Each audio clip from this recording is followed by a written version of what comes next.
حبايبي ازيكم عاملين ايه؟ يا رب تكونوا بخير. النهارده هنعمل مع بعض نوع من انواع الفطائر الحادقه، سهله وسريعه بسيطه جدا ومكوناتها بسيطه موجوده في كل بيت، شكلها وطعمها تحفه. يلا بينا مع بعض نبدا نشوف ايه المكونات اللي احنا محتاجينها والطريقه ازاي. معايا هنا في العجان نص كيلو دقيق، النص كيلو 4 كوبايات بكوبايه الشاي العاديه اللي موجوده في كل بيت. نخلة دقيق كويس قوي. هضيف عليه معلقه كبيره خميره، معلقه كبيره سكر، نص معلقه صغيره ملح، ربع كوبايه زيت، معلقه كبيره خل، كوبايه من الميه الدافيه، وبقيه كميه الميه هنضيفها اثناء العجن. ودي كده كل مكوناتنا، ويلا بينا مع بعض نشغل العجان. هشغل العجان وهتابع العجينة كويس قوي. لو ما عندناش عجان مفيش مشكلة خالص، هنشتغل العجينة بايدينا، سهلة وبسيطة جدا. هنعجنها لغاية ما نوصل لقوام يكون طري وناعم للعجينة وفيها تلزيقة خفيفة. هضيف دلوقتي شوية من المية الدافية. العجينة كده بتلم كويس قوي، مستمرة طبعا في العجن لغاية ما اوصل للقوام اللي انا عاوزاه. العجان كده شغال بقاله 5 دقايق. يلا نقفل العجان ونشوف مع بعض قوام العجينة ايه. ناعمة وطرية جدا، فيها تلزيقة خفيفة ولازقة في العجان زي ما احنا شايفين، وده اللي احنا عاوزينه. مش عاوزين عجينة تكون لمة وناشفة. هشيلها دلوقتي من العجان. هحط معلقة زيت في طبق. هلف العجينة كويس قوي وهغطيها بالبلاستيك راب وهسيبها نص ساعة تخمر ويتضاعف حجمها، ونرجع نكمل وصفتنا. وفي الوقت اللي العجينة بتخمر فيه يلا بينا مع بعض نجهز الحشوة. في مقلاية على البوتاجاز هحط معلقتين من الزيت وهستنى ان الزيت يسخن. هضيف عليها قطع من اللانشون. انا جايبة لانشون فراخ قطعة واحدة ومقطعاها لمكعبات صغيرة. ممكن لانشون لحمة او فراخ، ممكن لحمة مفرومة او قطع فراخ عادية. اي بواقي موجودة عندنا في البيت هتنفع. ممكن بسطرمة وممكن كمان سجق، اي حاجة متوفرة هتنفع جدا في الوصفة دي. هقلب اللانشون كويس قوي لغاية ما يتحمر. ودلوقتي هضيف عليه طبق من الفلفل الألوان، وممكن أضيف فلفل حامي براحتنا، تقلبتين 3. وهضيف كمان شوية من قطع الزيتون.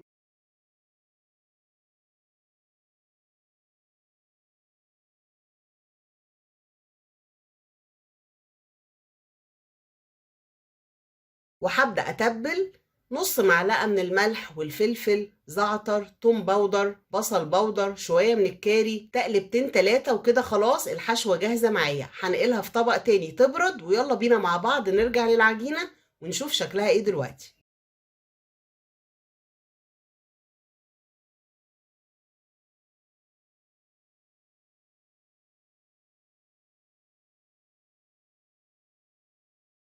ما شاء الله العجينة خمرت وتضاعف حجمها. هخرج منها الهواء وهنزل بيها على الرخامة.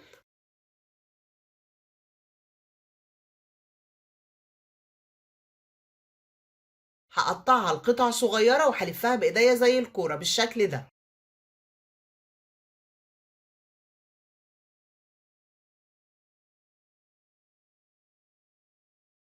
وبعد ما قطعت العجينة كلها، أنا قطعتها ل 12 قطعة، هغطيها بفوطة من فوط المطبخ وهبدأ شغل على طول. هاخد قطعة من العجين وهفردها على الرخامة فرد خفيف، وهرفع من الحواف شوية. هحط كمية كويسة من الحشوة وهقفل عليها كويس قوي.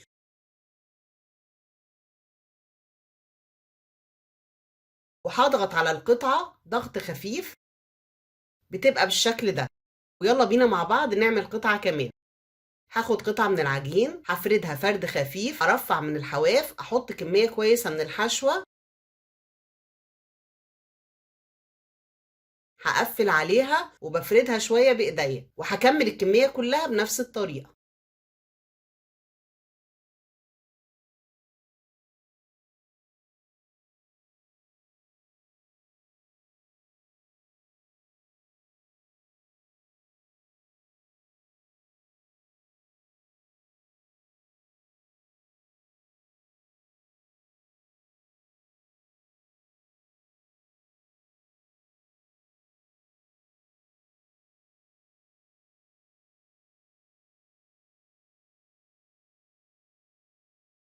وهجيب صينية من صواني الفرن تكون مدورة ودهناها دهنة خفيفة من السمنة او الزيت، وهرص القطع بداير الصينية كلها.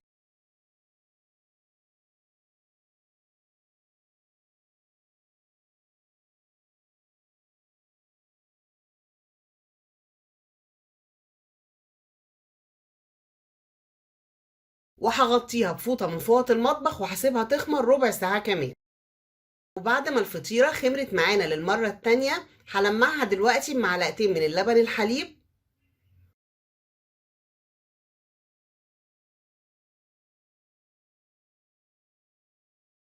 ورشة من السمسم